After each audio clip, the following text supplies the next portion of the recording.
नमस्कार साथियों, मैं संदीप परिहार आज पुनः आपके बीच उपस्थित हूं एक नई जानकारी लेकर। बीएलओ ऐप में एमओएम मिनट ऑफ मिनट जो आपने अपने बूथ लेवल एजेंट के साथ की है, उसके संबंध में जो आपको जानकारी ऐप पर अपडेट करनी थी, उस जानकारी को आप किस प्रकार सबमिट करेंगे वह हम आज के इस वीडियो में देखेंगे। सर्वप्रथम लॉगिन करेंगे और लॉगिन करने के बाद आपके सामने इस एमओएम का इस प्रकार फॉर्मेट दिखाई देता है, जिसमें अब वर्तमान में आपको फोटो के बजाय पीडीएफ अपलोड करनी है। तो साथियों, आप यह कार्य पीडीएफ के माध्यम से कर पाएंगे। तो हम यहाँ पर चूज फाइल अर्थात यहाँ जब पीडीएफ बनाने जाएंगे तो पीडीएफ किस प्रकार बनानी है वह देखते हैं। आप अपनी गैलरी के अंदर जो तय आयोग द्वारा फॉर्मेट है, उन फॉर्मेट को आप भर चुके हैं, उनका फोटो लीजिए। स्पष्ट मीटिंग का आपने जो बीएलए के साथ की है उसका फोटो, उन सभी फोटो को आप इस प्रकार क्रमबद्ध तरीके से चुनाव कीजिए।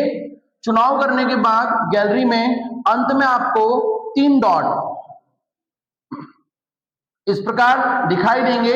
यहां क्लिक करेंगे तो एक पेज खुलकर आएगा जिसमें जनरेट पीडीएफ और पीपीटी का ऑप्शन है। तो साथियों, आपको इस विकल्प का चुनाव करना है। जैसे चुनाव करेंगे तो आपकी पीडीएफ बन जाएगी और यहां पर राइट हैंड साइड पर सेव करने का अर्थात सुरक्षित करने का एक बटन दिखाई देगा। अब वहां आइए और उसे सुरक्षित कीजिए। सुरक्षित करेंगे तो आपके सामने एक पेज खुलकर आएगा। आप उसका नाम क्या देना चाहते हैं, तो मैंने यहाँ पर नाम MOM 2026 दिया है। वह नाम देने के बाद उसे सेव करेंगे। तत्पश्चात आप पुनः अपने उसी विकल्प पर आ जाएंगे। साथियों, जैसे ही चूज फाइल पर आप क्लिक करेंगे, आपके सामने एक पुनः मैसेज आएगा, चूज पीडीएफ फ्रॉम गैलरी। आपने जो पीडीएफ बना के रखी है वह आपकी गैलरी में सुरक्षित है। आप इस पर क्लिक करेंगे और आपके मोबाइल की जो गैलरी है वो खुल जाएगी और उसमें आपने जो यहां पर पीडीएफ सेव किया था वह दिखाई देगा। आप इसका चुनाव कीजिए। इसका चुनाव करते ही आप पुनः देखेंगे कि वह जो पीडीएफ आपने सिलेक्ट की है वो यहां दिखाई देने लग जाएगी और सबमिट का बटन दबाएं। तो इस प्रकार एमओएम विकल्प की आप पूर्ति कर पाएंगे। साथियों, साथ ही हम आगे समझते हैं कि बीएलओ ऐप में वर्तमान में एक नया विकल्प आपको दिया गया है। आपको करना क्या है, यहां पर आपको दिख रहा है रीवेरीफाई लॉजिकल डिस्क्रिपेंसीज, अर्थात ऐप द्वारा या पोर्टल द्वारा कुछ ऐसे मतदाता ट्रैक किए गए हैं जिनके पिता का नाम जो नामावली में दर्ज है और जो उनके साथ हमने वंशावली में जो दर्ज किया था उनके नाम में थोड़ी भिन्नता दिखाई दे रही है। तो साथियों, इस विकल्प का जब चुनाव करते हैं तो हमारे मतदान केंद्र के प्रत्येक मतदाता जिनमें इस प्रकार की समस्या ऐप द्वारा डिटेक्ट की गई है वह दिखाई देगी। तो यहाँ पर जैसे हम इस ऑप्शन का चुनाव करते हैं तो साथियों हमारे पास इस प्रकार का एक पेज खुलकर आता है जिसमें स्पष्ट शब्दों में कहा है father name does not match with father name in eroll of 2025। साथियों, यहाँ पर पहले केस में 2 फाइल का विकल्प आपको दिया गया है, जहां पर आपको उस मतदाता के पेरेंट्स अर्थात माता या पिता के रिलेशन से संबंधित जो प्रूफ है वह अपलोड करना है या उसके दादा या दादी से जो संबंध है उसे साबित या प्रूफ करने वाला आपको यह दस्तावेज अपलोड करना है। साथ ही यहाँ पर 3 विकल्प हैं, एडिट डिटेल, अपडेट डिटेल और एक्शन नॉट रिक्वायर्ड।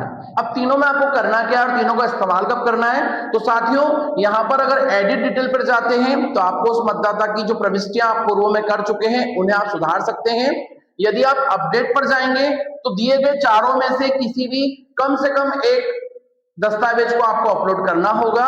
और तीसरा है नो एक्शन रिक्वायर्ड, अर्थात इस पर हमें कार्य करने की आवश्यकता नहीं है। इस प्रकार आप चुनाव करेंगे। यदि आप एडिट डिटेल पर जाते हैं तो आपके सामने वह मतदाता खुलकर आएगा जिसकी प्रविष्टि आप कर चुके हैं। अगर आपको प्रविष्टि सत्य दिखती है तो आप उसे नो चेंज अर्थात नो रिक्वायर्ड एक्शन पर चले जाएंगे। अन्यथा यहां पर आपको एक अपडेट का ऑप्शन पुनः दिया गया है जिसमें आप इस पूरी जानकारी को अर्थात उसकी वंशावली में जो आपने पिता, माता, दादा या दादी की जानकारी जोड़ी गई थी उसे सुधार पाएंगे। साथियों, यदि आप इसे सुधारते हैं तो पुनः गणना फॉर्म और उसका फोटो आपको कैप्चर करके और यहाँ पर सबमिट करना है। यदि आप साथियों अपडेट ऑप्शन पर जाते हैं तो अपडेट जैसे ही करेंगे तो वहां आपको चारों में से कम एटलीस्ट 1 इमेज को अपलोड करना अनिवार्य है। तो आप इस प्रकार उस प्रक्रिया को कर पाएंगे। और यदि आप नो एक्शन रिक्वायर्ड पर जाते हैं तो वो आपसे पूछता है are you sure you want to take no action, अर्थात आप उस पर एक्शन लेना चाहते हैं या नहीं। तो यस और नो में आप चुनाव कीजिए। तो जो भी आपके पास संबंधित मतदाता है उस संबंधित मतदाता का अगर आप देखेंगे तो इस प्रकार आप पूरा कार्य कर पाएंगे। तो साथियों, ये इस प्रकार MOM और MOM के अलावा जो एक नया रीवेरीफाई करने के लिए अर्थात उसके माता पिता से संबंधित अगर जानकारी उसकी मिलान नहीं हो पा रही है तो उसको आप इस प्रकार आपको कार्य करना है। निवेदन है कि आप इस कार्य को शीघ्रता से पूर्ण कीजिए। साथ ही ऐसी महत्वपूर्ण जानकारियों को प्राप्त करने के लिए आप मेरे चैनल पर बने रहिए और मेरे चैनल को सब्सक्राइब कीजिए। धन्यवाद।